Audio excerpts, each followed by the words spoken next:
United Nations Convention on the Law of the Sea. Yun. So, Okay. batas pang karagatan pala ito. Batas pangkaragatan. Na pinagkasunduan ng mga Ang pinag-uusapan bansa. lang natin dito ay karagatan. Yes, Hindi natin pinag-uusapan ang mga teritoryo na sinasakupan ng mga bansang claimants. Yung mga lupa, yung mga feature. Yung mga land isla. features. Oo. Merong tinatawag na shoal, may tinatawag na island, merong mga rocks, Aha. may high elevation, may high tide elevation, may low tide elevation. Lahat yan mga features ng lupa, ng kalupaan. Walang jurisdiction. Walang kapangyarihan ng tribunal na magpasya tungkol dyan. Basta tubig lang. Tubig lang ako.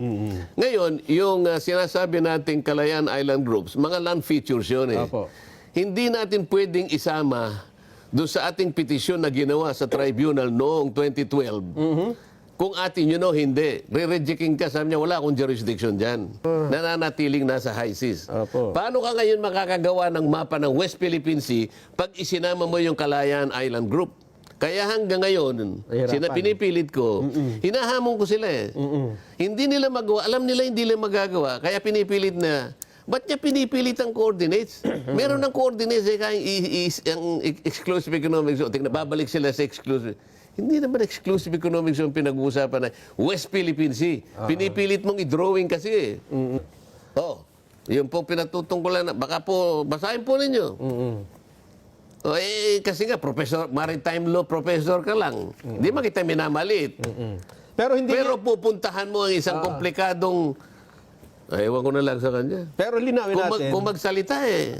Linawin natin, hindi nyo talaga ipinamimigay. Kasi, Bakit ko ipamimigay? Nandun na nga tayo, pamimigay mo pa. Sinabi ko lang. Oo. Kasi dapat maintindihan ninyo. Kung hindi nyo ma-enclose, kaya ko lang naman nasabi. To emphasize the point. Nagkaka-problema kasi. To emphasize the point, Oo. para wag kayong magka-problema. Kasi namumroblema sila. Hindi sila makagawa ng mapa. O di give up nyo. Parang sinabi Pero nyo na, ano lang yun eh. kung hindi nyo gagawin yan, pamigay nyo na lang, parang gano'n. Hindi ba?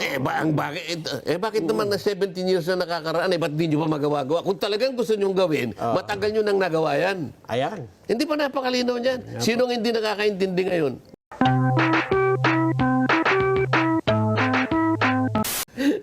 Sen, unahin na natin yung pinakamainit. Para... Bakit ba mainit? kasi, Sen, kahapon pa namin ito dinidiscuss eh.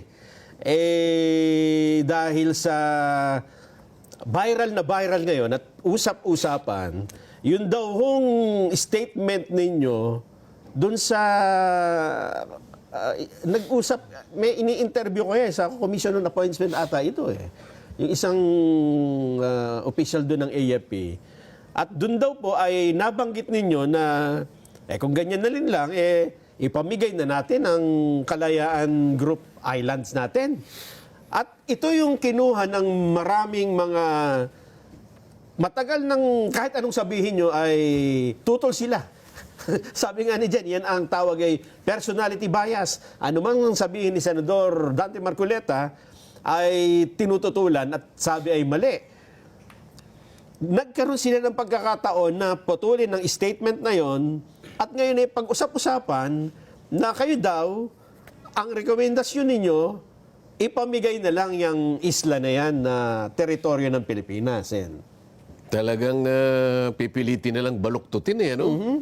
Alam mo, talagang marami ngayon sa ating mga kababayan yung bending the law eh. Bending the law. Ano? Kaya dito pwede nating sabihin, bending the unclos. Pwede rin. Ang binabanggit mo ay nung humarap sa amin yung 35 members ng Armed Forces of the Philippines na confirmation nila. Opo. Ngayon, dahil sa 35 sila, karaniwan sa sistema namin, kung sino yung pinakamataas na ranggo sa kanila, siya yung magre-represent lang. So nagkaroon ako ng pagkakataon para kausapin sila tungkol sa namumuong usapin tungkol nga dito sa balitaktakan, ano? Paalitan ng maanghang na pananalita between the Philippine side and the Chinese side, di ba? Sabi ko nga sa kanila, dapat maintindihan ninyo ito dahil kung sakasakali lang naman, nang dahil sa iringan na yan at patutsadahan na yan, baka nga lumaki yan, kung magkagyera tayo, kayo unang haharap. Ayun nga. Kaya kailangan din maintindihan ninyo ang mga issue sa likod ng mga usaping ito. Opo. Di ba? ito, nabanggit ko sa kanila kung naiintindihan nila na yung exclusive economic zone ay hindi yun ang West Philippine Sea. Dalawang bagay yun, sabi ko. Wala naman kako tayong pagtatalo kapag sinabi mo exclusive economic zone. Kahit na high school, pinag-uusapan na siguro sa kanilang mga eskwela yan. Opo. 200 nautical miles from our archipelagic baselines. Okay. Kung susukatin mo naman, territorial sea, 12 miles naman from the same baselines. You know? Kung halimbawa ay contiguous zones, ito ay 24 nautical miles. Sa mga tweed, yung ating EEZ at saka yung ating continental shelf, parehong 200 nautical miles from the baseline. Okay. Ano makakuha pwede nating pagdebatihan dyan? Wala. Oo. Kasi hasta talagang sa atin yun. Kahit na walang tribunal, atin talaga yon sapagkat pirmado tayo sa UNCLOS at ibinigay ngayon 200 nautical miles. Hindi lang naman tayo, lahat ng nakapirmang bansa, may kanya-kanya silang ganung lawak ng maritime rights na kung pag-usapan nga ay exclusive economic zone. Opo. Nagkakaroon lang tayo ng problema kasi may mga nagsasabi na yung lawak ng ating exclusive economic zone, yun na rin ang ating West Philippine Sea. Hindi po yun. Magkaiba pala yun. Magkaiba yun, Nelson, kasi yung katawagang West Philippine Sea ay dinefine ng ating mga batas. Tama. Nagsimula yun doon sa Presidential Decree 1596. 1596. At later on, inamyenda ng konti yan. Ito yung batas natin na ating ginawa 2024, ito yung Republic Act 12064. Merong definition yan ang West Philippine Sea. Sinakop lahat ang ating mga maritime entitlements. Tama naman yun. Ano? Magmula kanya sa Luzon Sea, Scarborough Shoal, yung ating continental shelf, yung ating territorial sea, internal sea, exclusive economic zone, including the waters within, sabi niya, and around the Kalayaan Island Group. Okay. Yun ang definition ng West Philippine Sea. Sa mga tweed, mas malawak kesa dun sa ating exclusive economic zone. Yung, oo nga, no? Kasi yung Kalayaan Island Group, labas sila, doon sila sa tinatawag nating exclusive economic zone na 200 nautical miles lang. Ang totoo niyan, yung napakaraming features na yan sa ating, sa mga mapa, nandyan na sila sa high seas. Kaya nga, tinatanong ko sa kanila, sabi ko, kinakailangan nating madistinggi ano ba talaga yung lawak ng West Philippine Sea. Dito kami hindi magkaintindihan. Hindi ko malaman kung ba't ako pa ang pinatututsadahan nila na hindi ko naiintindihan na sinasabi ko. Samantalang sila mismo, hindi nila maintindihan ang kanilang pinagmumulan. Sinasabi ko raw, naghahanap daw ako ng coordinates ng exclusive economic zone. Hindi naman yun ang sinasabi ko eh. Ang sinasabi ko, yung arbitral tribunal, ang kanyang dinesisyonan, exclusive economic zone. Hindi niya dinesisyonan ang West Philippine Sea. Dahil wala siyang karapatang gawin yun. Oo, dahil sabi nyo nga, magkaiba ang exclusive economic zone at ang West Philippine Sea. So kung ang dinesisyonan ay exclusive economic zone, hindi pa dinefine doon ang... Kailangan maintindihan ng mga kababayan natin. Kaya lang natin pinapaliwanag ito, hindi dahil sa mga taong maatake sa akin. Kahit ano pang gawin ko, mga atake yung mga yan eh. Ang pagpapaliwanag na ito ay dedicated po sa ating mga kababayan na talagang ang gusto nila ay maunawaan kung alin ang totoo. Matulungan natin silang unawain ang mga bagay na kung minsan ay mahirap. Dahil nga may technicality na involved dito. So, kailangan nating pakatandaan, lagyan natin ng demarcation dito. Ang pagpapaliwanag na ito ng programang ito ay doon lamang sa mga kababayan nating laang makinig ng katwiran. Hindi doon sa mga taong kahit anong sabihin mo, sarado ng mga utak. Medyo, hindi naman marami yan eh. Kukunti lang yung mga yan at nagpasya sa sarili nila na kapag ka ako nagsasalita, mali agad. imamali lahat. Tama. Samantalang kung sisyasatin mo, kung uunawain mo, napakasimple lang eh. Doon lamang sa salitang UNCLOS, Nelson, ano UNCLOS, ibig sabihin ng UNCLOS? United Nation, ano ba yung clause?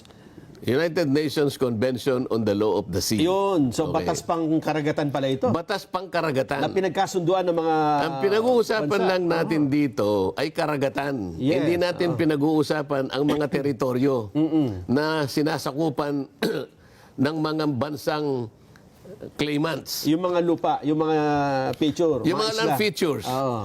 Merong tinatawag na shoal, may tinatawag na island, merong mga rocks, Aha. may high elevation, may high tide elevation, may low tide elevation.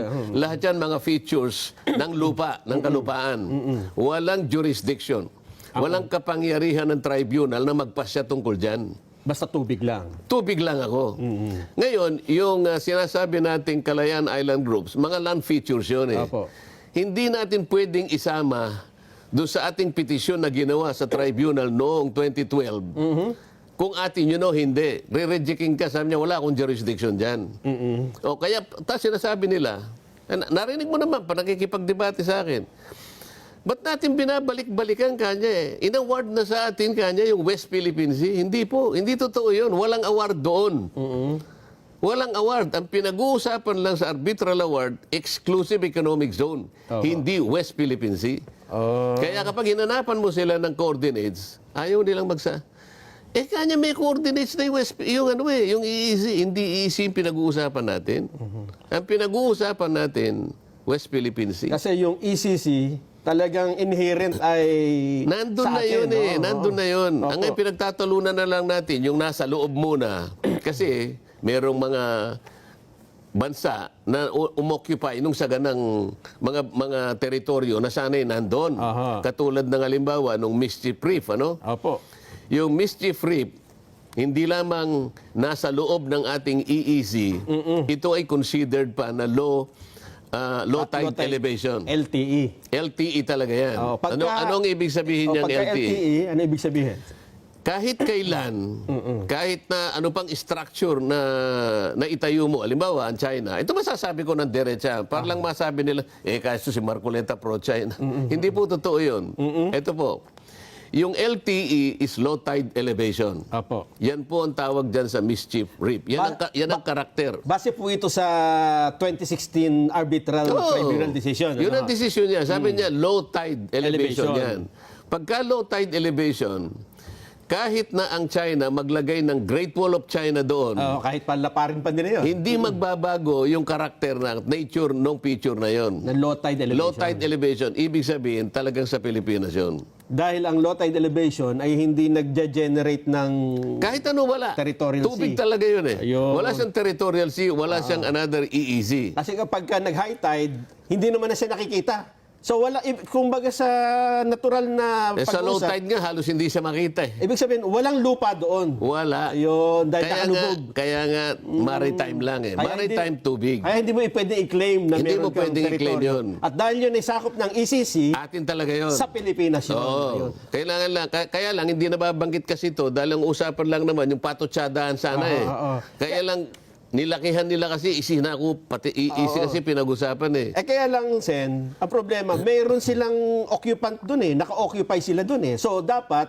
wala sila dun talaga. Dapat wala sila doon. Ayun. May structure kasi sila doon. Oh. Isa pa, Opo. yung ayungin. Ayungin Shoal. Oh, ayungin Shoal, Apo. di ba?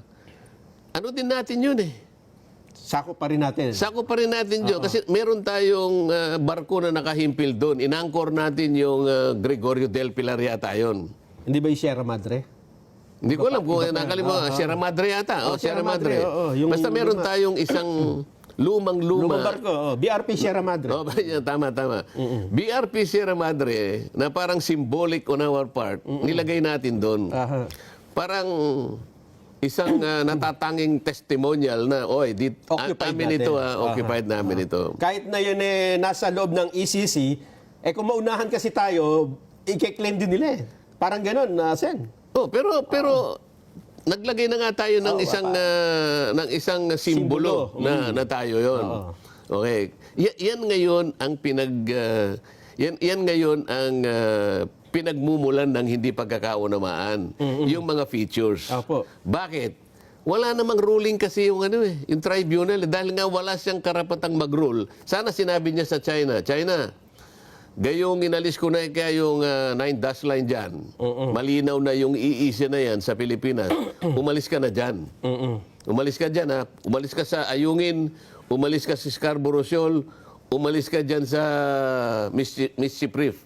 Walang ganun. Walang ruling. Kasi bakit ka mo? Teritoryo yun eh. Land features. Opo. Land features. Yun ang nagiging problema. Baho de Masinloc. Baho de Masinloc is a rock. Base dun sa arbitral ruling na naman. No? Dahil sa rock siya, meron siyang territorial sea. 12 nautical miles. 12 nautical miles. Sa palibot, no? So, pwede niyang ihimpil yung mga barko niya doon. Kasi Pero mag-o-overlap siya sa sarili mong ECC. EEC. dito nagkakaroon ng problema, Sen. Ano? Yan nga yung problema. Ngayon, ang hindi naintindihan ng maraming mga taong tumutulig sa akin na nagkukunwa na marurunong. Ako naman, hindi ako nagmamarunong eh. Opo. Pero dapat sila, maging kapareho lang natin, mga estudyante lang tayo ng ganitong klaseng mga pag-uusap. Hindi yung magpapanggap siya na akala mo, nung siya'y mapanganak, profesor na siya nung ganong mga pag-uusap. Katulad ng isang profesor dyan sa UP. Wag na natin ano yung pangalan. Wag na natin ano yan. Nagkataon lang na maritime law professor lang siya. Kung merong nakakapip na maritime, hindi ba niya naintindihan ang pinag-uusapan admiralty issues lang eh. Yung mga barko, yung mga shipping lines, Opo. ano yung mga rota nila, yung mga ganyan. Pagkatapos panghihimasukan mo yung napakalawak na teritoryo ng public international law. Iba naman yung maritime law sa international law. Ito yung gusto kong mapansin nila na hindi ninyo ko kayang sakta na nasasabihin nyo na mali si Marcoleta. Okay lang po yun eh.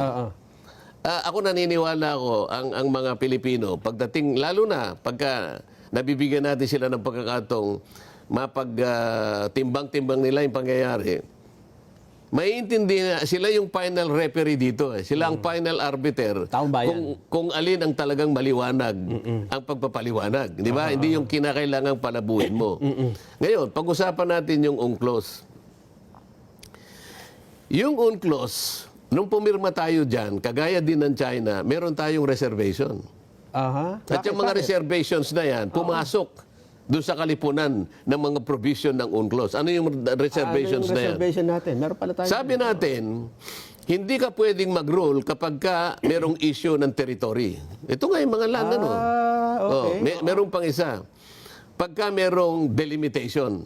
Ano ibig Halimbawa, pumasok yung territorial waters. Opo. Delimitation yon. So, hindi ka pwedeng magpasya doon. So, anong pinasyahan lang? Actually, ang pinasya lang ng tribunal, kung ano yung hiningi natin. Nalaman mo yung ating petition sa arbitral tribunal, 2012 yata yun eh. Isa lang ang hiningi natin. Ano po yun? Tingnan po ninyo yung 9 dash line ng China kanya, sinakop pati ng aming west. Pati po yung aming exclusive economic zone. Ayun, yung 9 dash line. Yun lamang. Wala nang iba. At yun yung sinabing hindi naman talaga dapat yung 9 dash line. Sabi ng tribunal, China, alisin mo kanya yung hindi natin kikilalanin. We will nullify the 9 dash lines because they're not even the basis of your historic rights. Wala.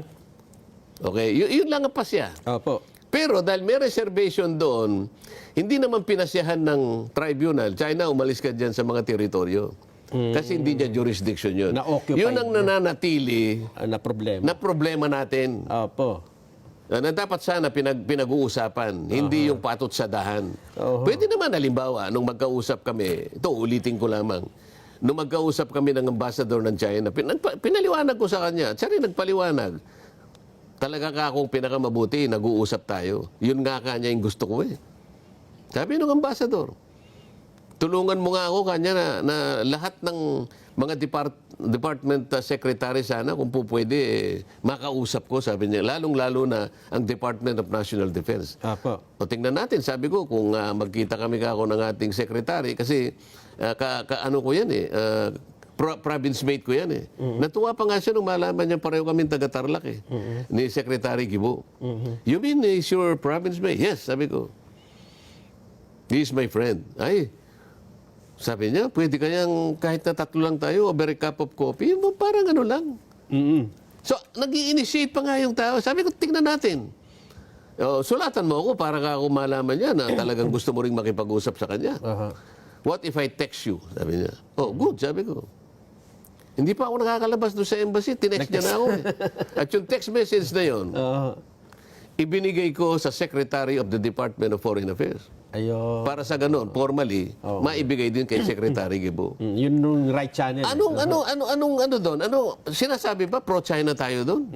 Sa maliit nating magagawa, baka sakali, meron tayong may contribute na ikaayos nung hindi pagkakaunawa ng dalawang bansa. Tama po. Sino hindi nakakaintindi rito? Kasi Sen, ang hindi naintindihan ng iba, yung exclusive, yung word na exclusive sa exclusive economic zone, Ulitin mo. yung word na Nabubulol ka. exclusive sa salitang exclusive economic zone, ay hindi naman talaga, ibig sabihin sa tingin mo kasi parang ikaw lang doon eh. Walang dapat na pumunta doon. Kung wala sanang land features na merong iba-ibang claimants, Ayun, okay na yun eh. opo. Ideal sana yun eh. Ay, ideal. Nagkataon, isip-isipin mo naman, ang Vietnam, Ang pinakamarami yan. ang pinakamarami, 22 yata. Opo. Ang China, siyam. Ang Pilipinas, siyam. Ang Malaysia, 4. Dito nagkakaroon ng problema eh. Ideally, At kung lahat wala... yun, Sen, nasasakop ng ECC. Yung iba, nakakalat dyan eh. Nakakalat nga eh. Ngayon, yung iba namamanage, yung iba hindi. Apo. Di ba? Kaya nagkakaroon ng problema. Ngayon, kung wala sana itong mga teritoryo na sinakop ng mga claimants, Exclusive talaga sana. exclusive talaga yon. Pero sa technical na pangyayari, dahil sa pagkakasulat ng UNCLOS, kaya sinabing exclusive, talagang atin yung Atin tubig, lahat. yung maritime rights. Yes, So, yung exclusive economic zone, kasi limitado lamang yun. Kasi kailangan malaman ng mga kababayan natin, yung ating exclusive economic zone, tubig lang ito eh, rights sa tubig. Opo. So ano-ano ang karapatan mo tungkol dito? May karapatan ka na sa exploitation, exploration, conservation, development, restoration, Pati sa pangisda. development, ganyan-ganyan. Pangisdaan. So both living resources and non-living resources. Basta Ayan. yung tubig. Hanggang doon lang. Pero yung territorial sea, Ayan ang problema. talagang walang makikialam sa iyo. Dito pwedeng makialam yung iba, makipag-kontrata ka, ganito. Exploration eh. Development, exploitation. Pero yung territorial sea, ito parte ng parte ng teritoryo mo. Kaya ang tawag territorial sea. Ito yung hindi masyadong naiintindihan ng mga kababayan natin na napakasimple lang. Pero sabi ko nga sa iyo, merong isa dyan na Associate Justice na retired. Ang buong akala niya, yung exclusive economic zone, parte ng ating territory. Ngayon lang niya siguro nalaman. Kaya ngayon, hindi niya maikurba yung dati niyang paniwala. Ngayon, pinipilit niya. Pinipilit niya ngayon eh. Alam mo kung bakit ko nasabi ito? Doon sa isang desisyon niya, sa pag-aakala niya ng exclusive economic zone ay parte ng ating territorial sea at teritoryo ng Pilipinas, ginibap niya yung napakalaking lawak ng ating territorial sea. 242,000 square nautical miles. O nautical miles. Square miles. Nawala sa atin. Nawala sa atin sa pamagitan ng pagsusulat niya ng desisyon. Kasi sabi niya, di baling nawalan tayo ng 242,000, nag-gain naman tayo sa exclusive economic zone. Hindi niya alam ng exclusive economic zone, gaano man kalawak yan, hindi parte ng ating teritoryo. Yun ang pagkakaiba. Yun kahit saan, kaya mong ipaglaban yung territorial sea. Walang makikialam sa iyo doon. Dominion mo talaga yun. O, kaya ko lang nalaman na gano'n, kaya pala siya gano'n magsalita dahil hindi niya naintindihan, mulat-mula pa eh. Akala niya territorial sea yun. Hindi. Exclusive economic zone. Akala niya parte ng territory. isip-isipin mo naman. Kaya natin sinasabi noong nabanggit natin yung tungkol doon sa apat nating teritoryo na ngayon ay hawak natin, ano? Doon sa Kalayaan Group of Islands, dalawang klase ng isla doon o kaya land features ang kine-claim natin. Yung kine-claim natin pero hindi natin occupied, halos 15 yon. Madami pala. Ano? 15, halimbawa, yung Pugadlawin, merong Trident, merong Lisyol, merong Zamora, may Ito Aba, Burgos, Gomez, Discovery Reef, Kagitingan, Dagohoy, Hison, Gitna Reef, Silangan Reef, Calderon, Kanluran. At iba pa, 15 lang ibibigay kong halimbawa sa'yo. Kine-claim natin ito pero hindi natin occupied. Kasi yung Ito Aba, San, Taiwan na Oo nga, kaya, pero claimants tayo. Claimant pa rin tayo. Pero meron tayong 4 na features na tayo nagke-claim. Ito yung Parola, ito yung Kota, Lamkian, at Pag-asa. Opo. Ito yung nandito tayo ngayon. So ngayon, sabi ko doon sa mga armed forces, dapat kasi malaman ninyo ito, na dahil nga sa definisyon ng West Philippine Sea, isinama ka ako yung Pag-asa Island. KIG, Kalayaan Island Group. Kalayaan, Na magkakalayo yun, sabi kong ganyan. Sabi ng tribunal, China kanya, ikaw, wala kang karapatang ituring yung Spratlys na yan. Ang Spratlys kasi, tinatawag ding Spratly Islands. Yung kalipunan ng mga land features. Mula doon sa Spratly Islands, merong isang Spratly Island. Manliit. Oo, baka ma-confuse na naman. Ano? Sabi niya sa China, kasi ang China, alam mo ang ginawa ng China? Lahat ng features ng Spratlys, tinawag niyang Nansya Kundao. Okay. Nansya Kundao, sabi niya. Matagal na panahon na ito. Ang Nansya Kundao, ang ibig sabihin niyan, yung entire Spratly Islands ay yun ang kanyang ibig sabihin. Isang buo. Isang buo kanya. But without drawing basic lines. Pero kinonsider niyang isang group of islands. O kaya offshore archipelago. Ayun nga. Yun ang ginawa niya. Pero matagal na niyang nasabi yun. Sabi niya, group of islands. In 1958, doon niya lang sinabi na, do-drawingan ko ng ano yan, sabi niya. Ang linya. Sa 1958, sinabi niya, do-drawingin ko yan.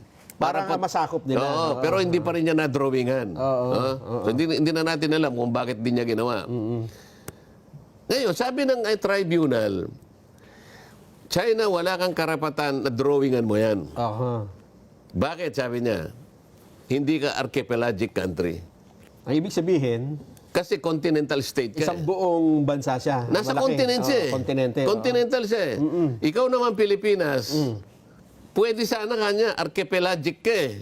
Only an archipelagic country can claim doon. hindi, makakagawa ng isang group of islands. Kasi nga, hiwa-hiwalay ang problema niya, sabi niya, but you are not allowed to do this. Bakit? Because, lapit naman sa Palawan. hindi nga, dahil sa pagkakalayo kasi niya, yung distansya. ng distansya, you do not meet, sabi niya, the requirements of land to water ratio. Ang ibig sabihin? Malalayo eh. So sa kanyang panukat, dapat hindi masyadong malalayo. Ibig sabihin, dapat at least mas maraming lupa dun Hindi, sa isang grupo. magkakalapit dapat para maging grupo pa. Kasi sa layo niya, sabi niya, you do not meet the requirements of land and water ratio. Masyadong hiwa-hiwalay. And therefore, the distances between points. Kasi magkakaroon ng Hindi ka pwedeng, halimbawa, distortion. sabi natin sa geometry, 2 points determine a straight line. Yes, Pero pag ang straight line, magmula rito hanggang doon, sabi nga masyadong malayo. Dapat magkakaano. Kaya hindi rin tayo pinayagan. Opo. At saan nakasulat sa arbitral award yun? Kailangang basahin ng justice na yun. Yan bang binabasa nyo yan? Yan yung nakasulat sa arbitral ruling?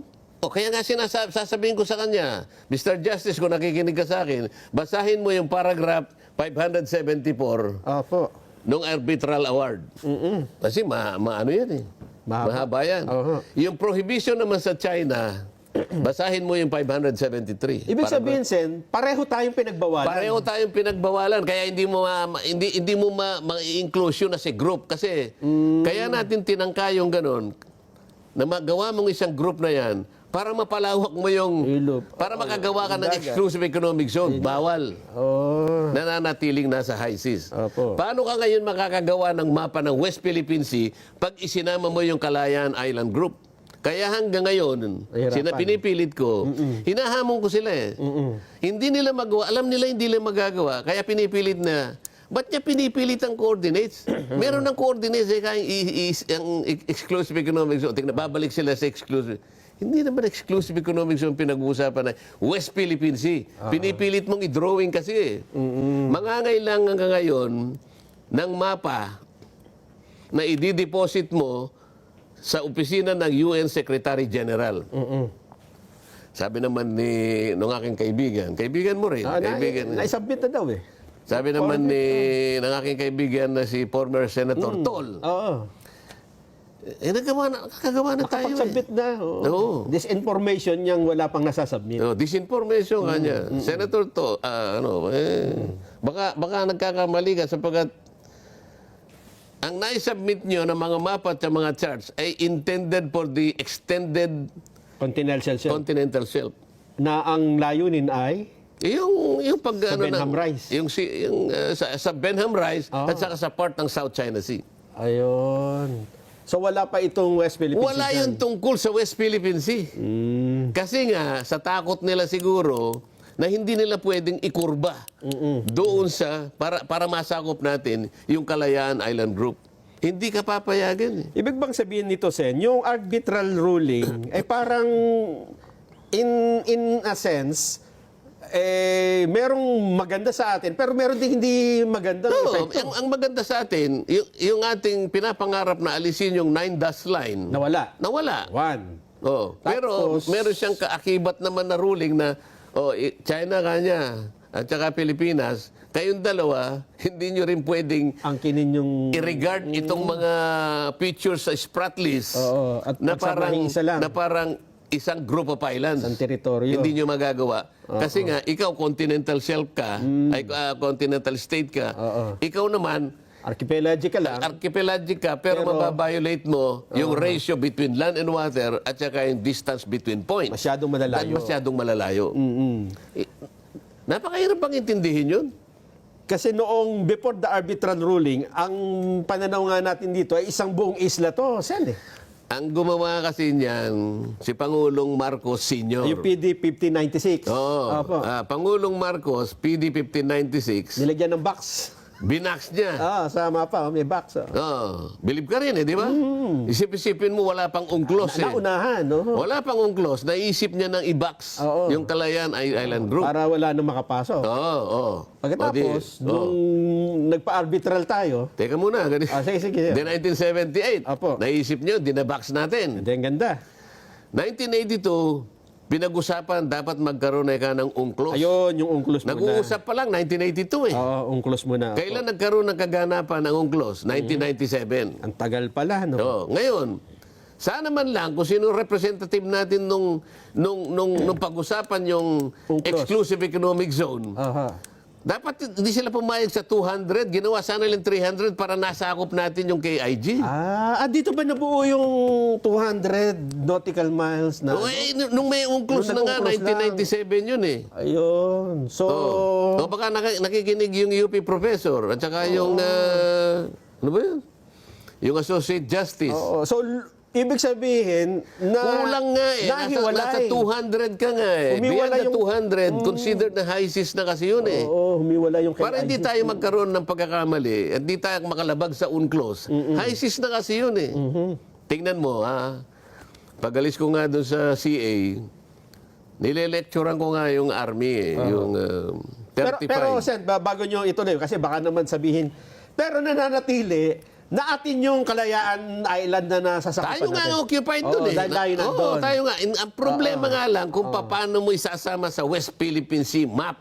Papachi-pachiin mo lang. Kung papayagan ka. Yun sana ang gawin nila, makipag-usap sila. Kung paano remedyo dapat. Hindi yung gagawa, sasabihin nila, naggawa na sila ng mapa, may mga coordinates. Nasaan? Oo nga, no. So yung pala ang pagtatalo dun sa Kalayaan Island Group. Pinipilit niya kasi, tingnan mo ngayon ha. Sinasabi nila, Administrative Order number 29. 2012. Opo. Anong sinasabi nung Administrative Order 29? 2012 pa yun. Ikaw NAMRIA ka niya, gumawa ka na ng mga mapa. Yan. In consultation with the Department of Foreign Affairs, Aho. isubmit na ninyo para yung West Philippine Sea, i-notify ninyo lahat ng mga relevant international organizations, including the International Hydrographics Organization. Bakit? Para sa ganun, yung West Philippine Sea, maitala doon sa S-23. Ano yung S-23? Opo. Ito yung patalaan ng mga dagat. Okay. Para, alimbawa, pag tingnan mo yung S-23, tingnan mo yung South China Sea, nakalagay 6.1. South China Sea, hindi pag-aari ng China yan. Yun tawag lamang. Yun lang ang pangalan. Yun lang ang katawagan doon sa bahagi ng In reference sa China. karagatan na yun. Oo, dahil nasa south ng China siya. Kung sino man ang gumawa nun, bahala na sila sa... Basta ito ay South China Sea ang pangalan. Bakit 6.1 ang nakalagay?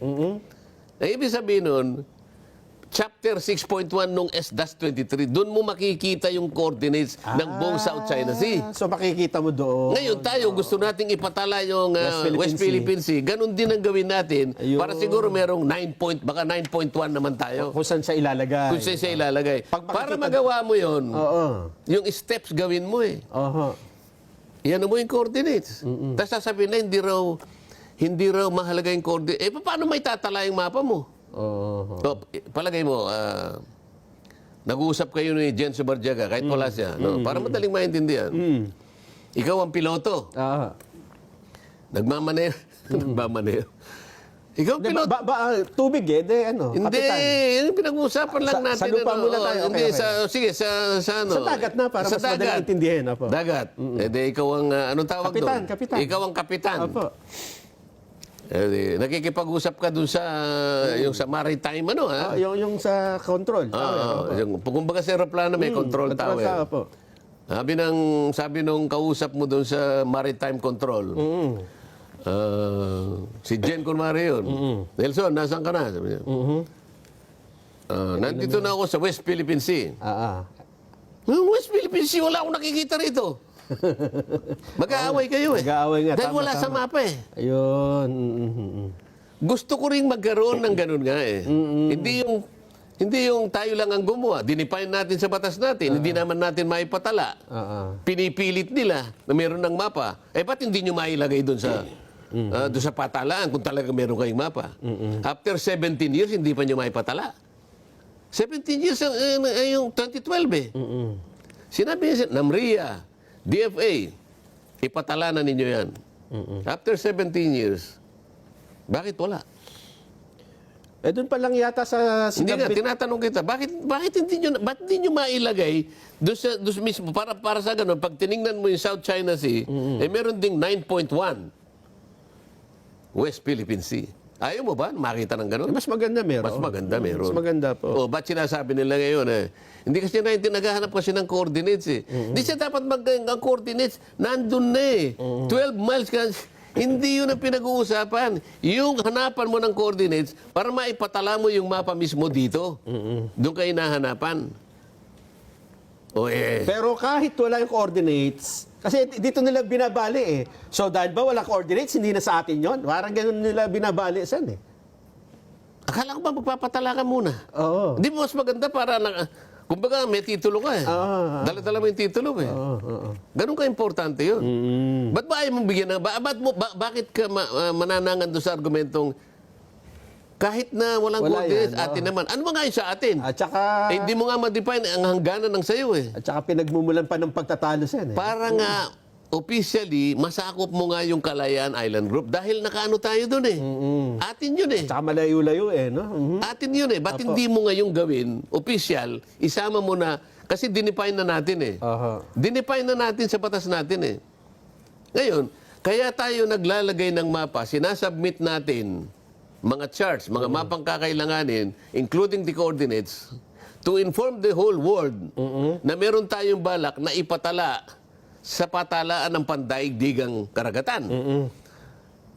Hindi ba ikaw, sa local na batas na lang natin, merong magulang na namatay na yung magulang, naiwan ng mga properties. Ayan. Meron silang extrajudicial partition, settlement.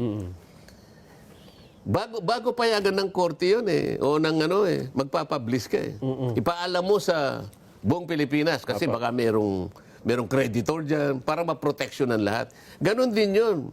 Para sa ganon, lahat ng mga bansa na merong interes sa pinag-uusapan, makapag-object sila kung walang nag-object, okay. O itala na natin ang West Philippine Sea. Hindi ka pa masaya? Maganda, may ganun nga. Oo, sa wakas andun na yung West Philippine Sea. Gaano mang kaliit? Ba't ba ayaw ninyo? Ba't palagi nyo sinasabing, ba't naghanap ka pa ng coordinates? Ba't nga hindi? Hindi ba? So, ba't ayaw? Oo, talagang hindi ka makapaglalagay. Kasi nga, baka sitahin ka. Dahil yung KIG, okay, nandun ka nga, kaya lang, sinakop mo, lalo na yung karamihan doon, nakabara yung high seas talaga, magkakalayo Paano mo i-appropriate ang high seas without violating the UNCLOS? Guguhitan mo Pag guhit mo, lalampas ka sa high seas magiging lilitaw nga nito, Sen, hiwa-hiwala yung teritoryo. Hiwa-hiwalay. Kaya nga hindi tayo pinayagan mismo ng award Sinabi niya, Pilipinas, even if you are an archipelagic nation, you are still disallowed to do this because you will not meet the requirements of the land and water ratio, including the distance between 2 points. At yan po ay dahil nakasulat. hahaba yung ibang points Yan sinasabi nyo, nasa arbitral ruling. Ito nga, ulitin ko. Oo, paragraph 574, paragraph 573. Ayun. Yun po pinatutungkulan. Baka po, basahin po ninyo. Kasi nga, maritime law professor ka lang. Hindi man kita minamalit. Pero pupuntahan mo ang isang komplikadong...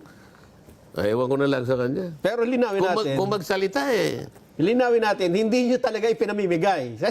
Bakit ko ipamimigay? Nandun na nga tayo, pamimigay mo pa. Sinabi ko lang. Kasi dapat maintindihan ninyo. Kung hindi nyo ma-enclose, kaya ko lang naman nasabi. To emphasize the point. Nagkaka-problema kasi. To emphasize the point, para wag kayong magka-problema. Kasi namumroblema sila. Hindi sila makagawa ng mapa. O di give up nyo. Parang sinabi nyo na, ano lang yun kung hindi nyo gagawin yan, pamigay nyo na lang, parang gano'n. Hindi ba? Bakit naman na 17 years na nakakaraan, ba't di nyo pa magawa-gawa? Kung talagang gusto nyong gawin, matagal nyo nang nagawa yan. Ayan. Hindi pa napakalinaw niyan. Sinong hindi nakakaintindi ngayon?